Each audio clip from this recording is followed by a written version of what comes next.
उत्तराखंड इन दिनों सुर्खियों में है। उत्तराखंड के मुख्यमंत्री पुष्कर सिंह धामी सुर्खियों में हैं।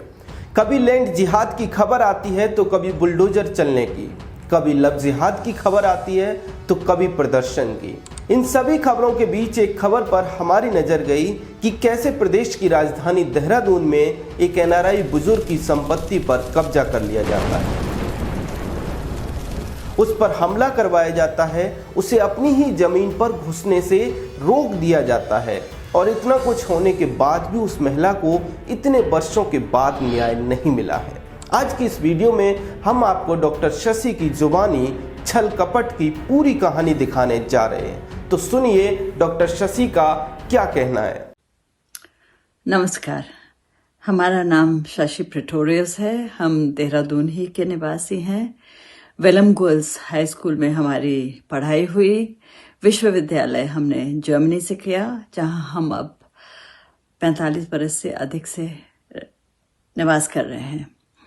सबसे पहले हम वोकल भारत चैनल का धन्यवाद अदा करना चाहेंगे कि आपने हमें एक अवसर दिया अपनी समस्या सबके सामने अपने शब्दों में प्रकट करने के लिए, कहने के लिए आपका बहुत बहुत धन्यवाद।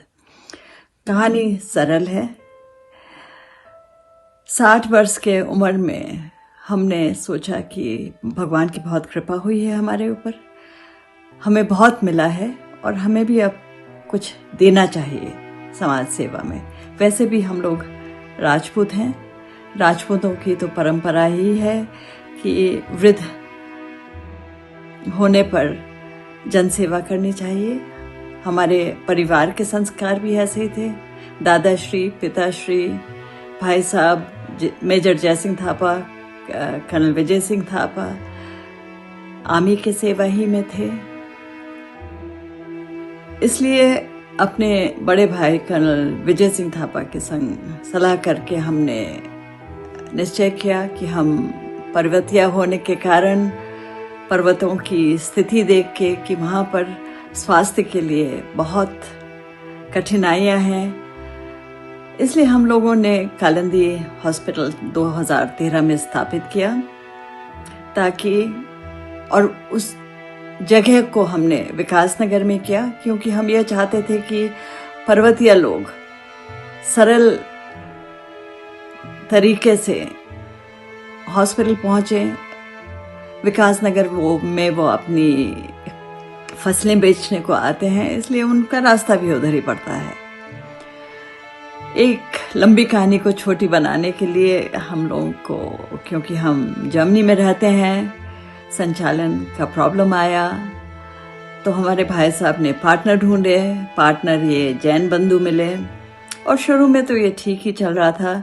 खास हम कहना चाहेंगे कि सतीश जैन के संग हमारे संबंध बहुत ही अच्छे थे।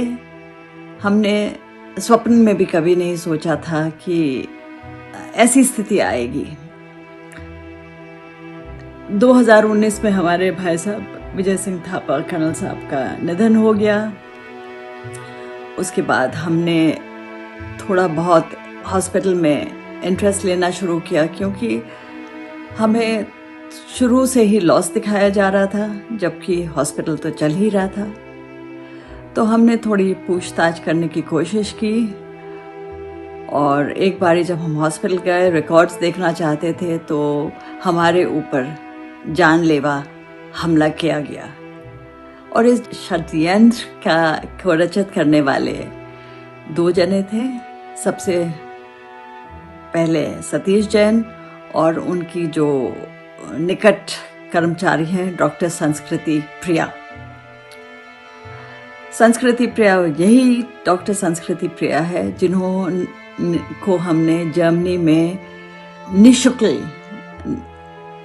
ट्रेनिंग दिलवाई, इसलिए कि सतीश जैन ने हमें आग्रह किया था कि हम उनकी प्रोग्रेस के लिए, उनकी प्रगति के लिए हमें कुछ करना चाहिए और हॉस्पिटल की अच्छी कर्मचारी थी।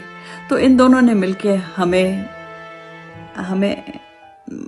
मरवाने ही की कोशिश की। उसके बाद हमें मालूम चला कि कोविड काल में जब लोगों के ऊपर, जनता के ऊपर इतनी आपत्ति आई हुई थी, उस समय भी हॉस्पिटल में लूट मार मची हुई थी।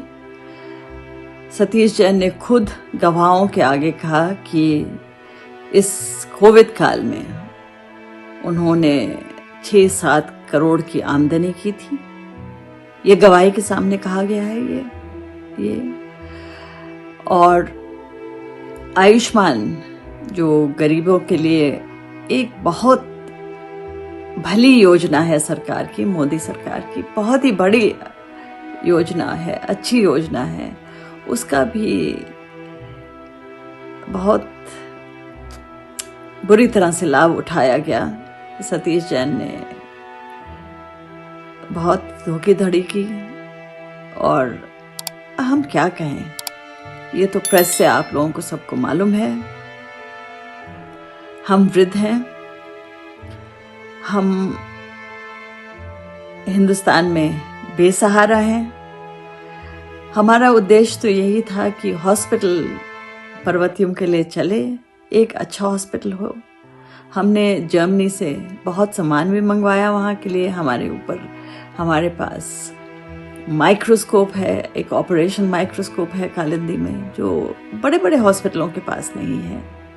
इस कालिंदी हॉस्पिटल स्थापित करने का उद्देश्य, जो हमारा उद्देश्य था, यही था, एक कल्पना थी, एक सपना था कि गरीबों की बहुत अच्छी तरह से बीमारियों का उनका इलाज किया जाए। 2013 से 2019 तक हम साल में 1 या 2 बारी जर्मन डॉक्टरों की टीम लाया करते थे। इसीलिए हमने आश्रम लिया था जहां उनको रखा जाता था, ताकि उनमें सुविधा हो रहने की। और ये प्रख्याति जर्मन डॉक्टर 12-12 घंटा, 14-14 घंटा हॉस्पिटल में रहते थे, ऑपरेशन थिएटर में, और इन्होंने कई गरीबों का इलाज किया। हमारी एक और योजना थी जिसमें हमने 200 से अधिक बच्चों का, पर्वतीय बच्चों का, जो कान नहीं सुनते थे, उनका इलाज किया। ये बच्चे अब सुन सकते हैं, स्कूल जा सकते हैं, पढ़ सकते हैं, कुछ भविष्य बन गया है इनका। और हमें सबसे बड़ा दुख इसी बात का है कि हम इस काम को अब जारी नहीं रख सकते। चलिए, और आपसे क्या कहें, एक बारी आपका वोकल भारत का बहुत बहुत धन्यवाद है, और हम आपसे यही आशा रखते हैं कि इस बयान के दरिए शायद सीएम साहब, माननीय मुख्यमंत्री पुष्कर धामी साहब के पास भी यह संदेश पहुंच जाए कि वृद्ध अवस्था में असहाय महिला की मदद होनी चाहिए। हमने तो माना ये हमारा सपना था, ये हमारे अपने लिए था, लेकिन जनहित के लिए तो था ना। तो एक बारी धन्यवाद फिर से, और आशा है कि इस बयान से कुछ प्रगति तो होगी। धन्यवाद। जय हिंद, सत्यमेव जयते। बुजुर्ग एनआरआई महिला की पीड़ा को सुना, उसके आरोपों को सुना। ये खबरें बड़ी बड़ी खबरों के बीच दब जाती हैं, इन पर कोई बात नहीं करता। लेकिन जब तक ऐसी खबरों पर मीडिया चुप्पी साधता रहेगा, तब तक पीड़ित को न्याय मिलना आसान नहीं है। इसलिए ऐसी खबरों पर विशेष ध्यान दीजिए, क्योंकि इसी उत्तराखंड में हमने देखा है कि कैसे हजारों अवैध मजारें बना दी गई। इसी उत्तराखंड में हमने देखा है कि कैसे रेलवे की जमीन पर कब्जा किए गए। ऐसे में निश्चित तौर पर प्रदेश की भाजपा सरकार को जमीन पर अवैध कब्जों के मामले में सख्त कार्रवाई करनी चाहिए। जहां तक इस केस में जैन बंधुओं का सवाल है तो उन्होंने अपना बयान अब तक जारी नहीं किया है। हम उनके बयान की प्रतीक्षा में हैं। हम चाहते हैं कि इस मामले पर वो अपना पक्ष स्पष्ट करें, बयान जारी करें, जिससे कि उनके बयान को भी खबर में शामिल किया जा सके। डॉक्टर शशि के साथ जो कुछ हुआ, उन्होंने अपनी पीड़ा जिस तरह से बयान की, उस पर आपका क्या कहना है? कमेंट सेक्शन में जरूर बताएं। चैनल को सब्सक्राइब कर लें। जय हिंद।